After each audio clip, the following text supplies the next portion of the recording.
The 24th of May 1941, the central Mediterranean, off the coast of Sicily. A British submarine, barely 200 feet long, displacing under 600 tons on the surface, lies submerged beneath a heavily escorted Italian convoy in broad daylight, a time of day when submarine captains were trained to expect almost certain detection and destruction. She has 4 torpedo tubes, all facing forward, no reload capacity worth mentioning in the middle of an attack, and a crew of around 30 men breathing recycled air in a hull never designed for this kind of war.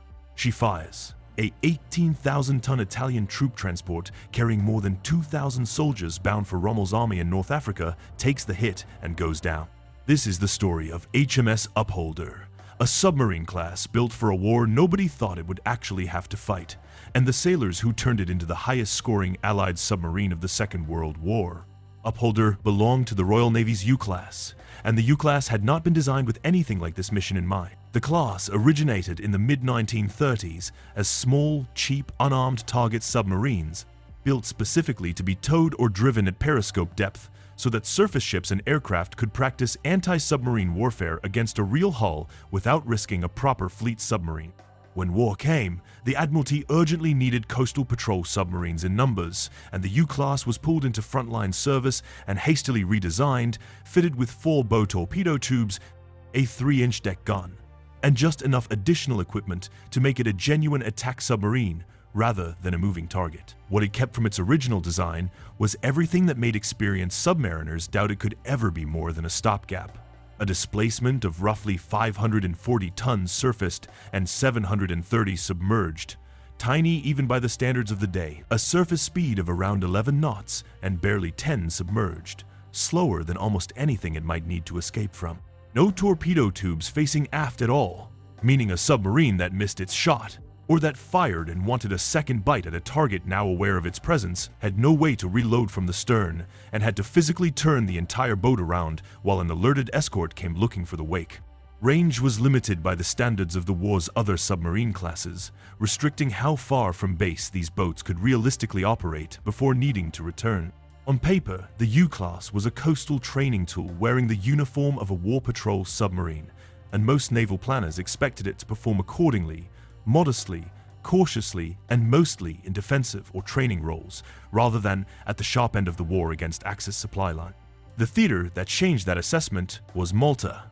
By 1941, the island sat almost directly across the shortest Axis supply route from Italy to Rommel's forces in North Africa, and the Royal Navy's 10th Submarine Flotilla was based there specifically to interdict that traffic, operating under conditions no training manual had anticipated for a class of boat this size. Malta itself was under near-constant air attack throughout 1941 and into 1942, its harbors bombed, its submarine pens targeted directly, its supply convoys fought through at heavy cost. A U-class boat operating from Malta did not get the luxury of a quiet home port to return to between patrols.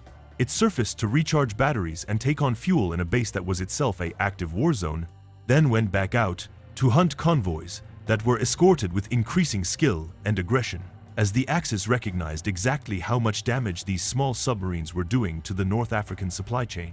Short range and a single bank of forward tubes were tolerable weaknesses for a coastal training boat. For a submarine expected to intercept escorted convoys in the confined, heavily patrolled waters between Sicily and Tripoli, they were operational problems that had to be solved through discipline and precision rather than equipment, because there was no better equipment coming. Command of Upholder fell to Lieutenant Commander Malcolm David Wanklyn, who took the boat to Malta in early 1941 and built a reputation within the flotilla for a style of attack that compensated directly for the class's limitations. With only 4 bow tubes and no ability to simply reload and try again from a different angle, Wanklyn pushed his approaches closer than doctrine generally recommended, working to get a firing position where a single well-aimed salvo could do maximum damage rather than relying on volume of fire the boat simply didn't have. Where other commanders might fire from extreme range to preserve the option of disengaging quickly, Wanklyn closed the range, accepting the greater risk of detection in exchange for a shot that was far less likely to miss. If you're finding this deep dive into Royal Navy submarine warfare interesting, subscribing takes a second and supports the channel. On the 24th of May 1941, Upholder located a heavily escorted convoy carrying Italian troop reinforcements toward North Africa, among them the liner Conte Rosso, converted into a troop transport and carrying well over 2,000 soldiers. Attacking a defended convoy in daylight submerged, with no ability to fire and immediately disengage the way a boat with stern tubes might, meant accepting that the approach itself, not just the shot, was the dangerous part of the attack. Wanklyn brought Upholder in close, fired, and struck Conte Rosso, sending her down with heavy loss of life among the troops she carried. A single strike that denied Rommel's army a substantial infusion of reinforcements at a critical point in the North African campaign. The escorting destroyers hunted Upholder for hours afterward with depth charges, in a boat with limited depth margin and nowhere close by to run to, and she survived it. For this action, Wanklyn was awarded the Victoria Cross, one of only a small number given to submarine commanders during the entire war.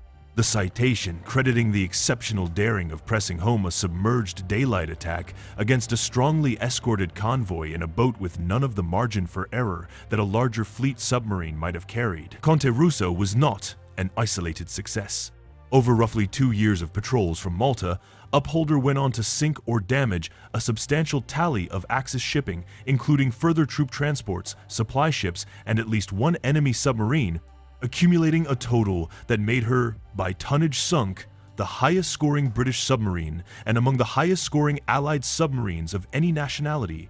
In the entire war, a record achieved not with a larger or more capable boat than her rivals, but with one of the smallest and most limited submarine designs in the Royal Navy's inventory.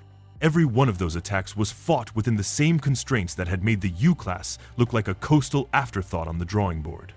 4 tubes forward, no second chance from the stern, a hull that could not outrun a determined escort, and a base that was itself under daily air attack. The Tonnage Upholder denied to the Axis supply effort in North Africa, troops who never reached Rommel, fuel and munitions that never reached the front, is credited by historians as a meaningful contribution to the pressure that eventually helped break the Axis position in the desert campaign.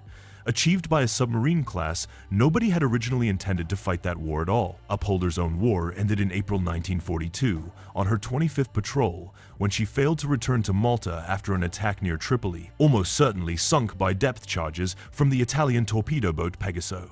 With the loss of Wanklyn and the entire crew, she had, by the time she was lost, sunk more Axis tonnage than any other Allied submarine of the war. A record that stood as a testament not to the boat's specifications, which remained modest and limited throughout her service, but to what a determined crew, working within a design built for an entirely different purpose, chose to make of it under the worst possible operating conditions the Mediterranean could offer. Nobody designed the U-class to be a war-winning weapon. It was built to be shot at in training exercises, not to sink troop transports under daylight escort or to become the single highest-scoring submarine class the Royal Navy put to sea. Its limitations, short range, a single bank of forward tubes, a hull with no margin for a mistake, were never solved by better engineering, because there was no better engineering available to give it. They were solved by a crew willing to close the range further than doctrine advised and accept the risk that came with it, patrol after patrol, from a base that was under bombardment before they even left harbor. 4 torpedo tubes, no way to reload and turn for a second shot. A boat originally built to be a target, and by the time she was lost, the single most effective submarine in the entire Royal Navy's war against the Axis supply lines.